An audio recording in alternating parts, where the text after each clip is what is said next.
Hoy, 3 de mayo, celebramos a los santos Timoteo y Maura.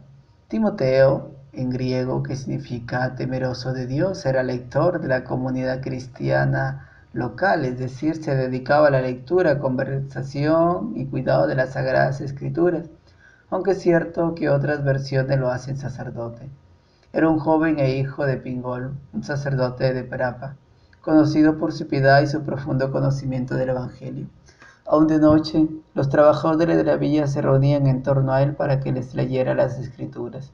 Su familia lo había casado con una muchacha cristiana llamada Maura, en latín Maurienda o Mauritana, lo que remarca posiblemente el origen africano de la santa, quien era todavía más joven que él, pues solo tenía 17 años, pero apenas 20 días después de la boda, la persecución se batió sobre estos dos jóvenes.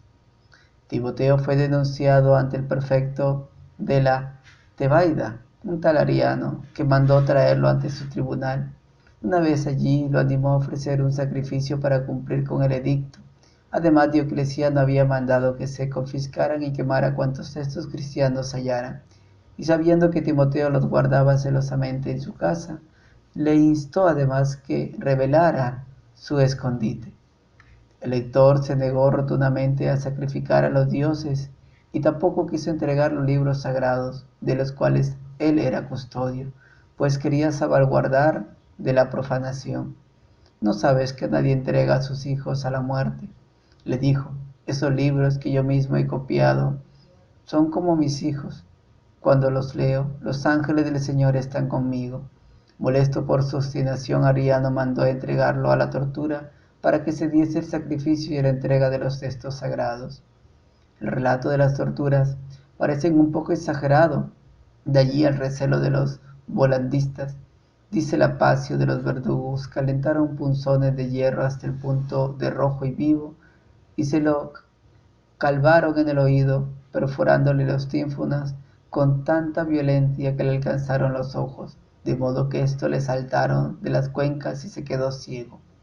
Al verlo sin ojos, los verdugos se burlaban de él y decían que ofrecía un aspecto lamentable, a lo que él respondió: mis ojos corporales, que han visto demasiadas cosas indignas, han sufrido al ser cegados, pero mi vista interior, los ojos de mi alma, siguen iluminándome.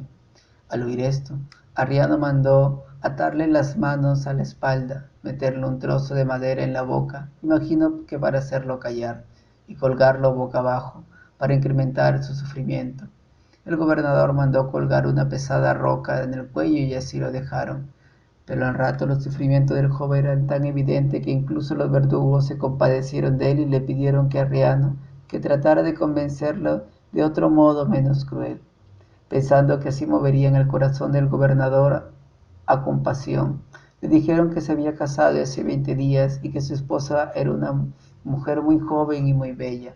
Ariano mandó entonces que la trajeran a Maura. Cuando tuvo delante de sí a la joven esposa, Ariano le mandó acicalarse, peinarse y perfumarse, adornándose con bellos vestidos y joyas, y tratar de convencer a su marido de que obedeciera la ley, de la cual serían recompensados con muchas riquezas. Pero no le dijo cuál era el motivo del tormento. Ella así lo hizo, creyendo que Timoteo tenía algún tipo de deuda económica, y acudió donde estaba colgado, quien supo de su presencia por el perfume que desprendía. Intentó hablar, pero el madero metido en su boca se lo impedía, así que Maura suplicó que se lo quitasen. Una vez retirado el leño, Timoteo pidió a gritos a su padre, que contemplaba cerca su suplicio, que le tapase la cara con un trozo de tela, porque el aroma que desprendía el cuerpo de Mauro le provocaba deseos impuros y no podía soportarlo. Ofendida por estas palabras, Maura le preguntó por qué él hablaba así, y así supo que la causa del tormento de su marido era su negativa a sacrificar a los dioses y a entregar los textos sagrados. Timoteo la urgió a condenar las intenciones del gobernador y a sufrir con Cristo con él. Pero ella estaba asustada y a causa de su corta edad temía no poder resistir los tormentos. Su esposo rezó al Señor para que diera fuerzas a la esposa, y después de esto, Maura se sintió en paz y dispuesta a seguir el camino de Timoteo, muriendo por la fe si era necesario. Dirigiéndose a Ariano, Maura confesó su fe cristiana que le había sido inculcada desde niña y rechazó de plano sacrificar a los dioses, diciendo que tampoco le entregaría los textos sagrados que guardaba su marido. El gobernador mandó entonces que fuera torturada. Con gran crueldad le arrancaron la cabellera, con cuello cabelludo y todo. Era esta una tortura habitual para las mujeres, pues además de producirles un indescriptible dolor, las injuriaba, ya que la cabellera era el principal atributo de belleza y dignidad de las mujeres antiguas. Como Ariano se burlaba de ella, diciendo que se había quedado calva, Maura le dio las gracias por ello, pues si al obligarla a peinarse y acariciarse para su marido la había hecho pecar, al arrancarle el cabellero el pecado se había ido con él. A continuación, le cortaron todos los dedos de las manos y los tiraron al suelo y pisotearon en su presencia. Pero ella seguía inquebrantable, tanto más cuando Timoteo la animaba desde su posición. De nuevo le dio las gracias a Ariano porque ella, quien del mismo modo que había hecho pecar al haberla adornar sus dedos con joyas y anillos, al cortárselos, la habían purificado de tal pecado. El padre de Timoteo, el sacerdote Pingol, estaba estupefacto al ver la fortaleza de su nuera, y cuando le preguntó cómo podía soportar el dolor de los dedos amputados, ella respondió: no sucede, padre mío, que las viñas se adornan y cultivan podándoles las ramas. Del mismo modo me veo yo adornada y cultivada, y ni siquiera siento el dolor de los dedos cortados. Entonces Ariadna ordenó desnudar a Madura y meterle a un caldero de agua hirviendo. Ella dio gracias de nuevo porque el agua la lavaba de sus pecados y afirmaba no sentirse escaldada, pensando que sus soldados, sintiendo pena por la chica, no habían calentado suficientemente el agua. Dijo a Maura que si el agua no la quemaba, ella afirmó que estaba fría. Entonces le dijo que le salpicara en la mano, y cuando Maura la hizo, la mano de Ariano se escaldó de tal manera que la piel le saltó, llena de ampollas. Durante un momento fue presa del pánico, y temiendo la ira de Dios cristiano, mandó que liberaran a Maura, pero aún no había abandonado ella el lugar del tormento, cuando cambió de parecer y amenazó con llenarle la boca de brasa ardiente, ante lo cual Maura no mostró temor alguno. Entonces mandó traer un brasero lleno de brea y azufre para asar a la mártir en él. Cuando desnudaron a la joven y se dispusieron a meterle en el brasero, la multitud empezó a gritar furiosa: ¡qué crueldad!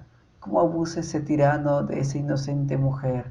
Ariano pareció dudar ante esta situación, pero de inmediato Maura se giró hacia los que calmaban su salvación y les dijo: que nadie me defienda, que cada uno se preocupe solo por sí mismo. Yo solo tengo un defensor, Dios en quien creo. El gobernador mandó entonces colocarla sobre los braseros, pero ella, mirando hacia las llamas, le recordó que el caldero no le había hecho el menor daño y que cualquier tortura que inventase para ella sería inútil. Dándose cuenta de que no había más que perder el tiempo, Ariano decidió zanjar el asunto y ordenó que ambos esposos, Timoteo y Maura, fueran crucificados y sus cruces colocadas una frente a otra. Mientras eran llevados al lugar de la ejecución, la madre de Maura apareció y se arrojó en los brazos de su hija, suplicándole que tuviera piedad de ella y que no se entregase a la muerte de esa manera. Pero Maura se desprendió del brazo de su madre, reprimiéndole que quisiera impedirle ir a gozar de la misma muerte en la que murió nuestro Señor Jesucristo. En fin, los soldados crucificaron a los dos esposos cara a cara, como se ha dicho. Después de ellos besaron con gratitud los maderos con los que se iban a ser clavados. Así crucificados permanecieron durante 9 días, animándose uno a otro a perseverar hasta la muerte. Timoteo animaba a su esposa durante el día hasta caer la noche, y Mauro le animaba a él toda la noche hasta llegar el amanecer. Hacían esto uno para no desfallecer ni dormirse, para que el Señor no los encontrase adormecidos en el momento de su triunfo, aunque tuvieron algunos éxtasis y visiones estando clavados en la cruz, en los que veían a los ángeles rodeando el trono del Señor, que se narraba para confortarse mutuamente. El 10.º día murieron por fin, después de que Maura, gritando en voz alta, se dirigiese a la multitud que los contemplaba morir y los incitaba a servir al Señor, a mantenerse firmes en la fe. Entre la realidad y la ficción es de entender, viendo la Passio, que los bonalistas no la consideraron creíble, por estar adornados en exceso con diálogos floridos y disertaciones teológicas propias de autores tardoantiguos y medievales, más que de una comunidad de sencillos cristianos egipcios. Por otra parte, solo una de las torturas aplicadas a cada uno de esos esposos había bastado para matarles. Verlos salir incolúmenes tormentos tras tormentos es otro recurso fantástico y edificante de muchas otras actas martirológicas, y algunos episodios, como el del caldero, están copiados de otros textos que se han copiado de otros textos.